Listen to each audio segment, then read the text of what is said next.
দর্শক, আপনারা চেঞ্জ হয়ে যাচ্ছে। আপনারা একসময় হয়তো ভাবতে পারেননি যে মোবাইল আসবে, যে আপনি এক প্রান্তে কথা বলবেন 5,000, 6,000, 10,000 কিলোমিটার দূর থেকে আপনার কথাগুলো শুনতে পারবে। তেমনই ঠিক এখন মোবাইল গিয়ে কিন্তু এখন আসতেছে স্মার্ট টাচ, যেটা 10 বছর পরে হয়তো মোবাইল আর কারোর কাছে থাকবে না, আপনি শুধু চোখের ইশারা করবেন আর চলবে।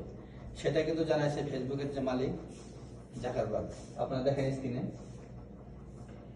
এই যে প্রযুক্তি, ঠিক আছে, কোনো এক সময় কিন্তু মানুষ ভাবে নাই যে আসলে হাজার হাজার টন ওজন নিয়ে কিন্তু একটা উড়োজাহাজ আকাশে উড়বে, কিংবা মোবাইল কিন্তু মানুষ ভাবে নাই যে নেট চলবে, এখান থেকে কল দিবেন আরেক পাশে ভিডিও কল দেখতে পারবেন, এরকম কিন্তু ছিল না। কিন্তু এখন দেখেন সেটা কিন্তু সবই সম্ভব মোবাইলের মধ্যে। তো এখন আর মোবাইল থাকবে না, এটা হয়তো আমরা কেউ ভাবতে পারতেছি না।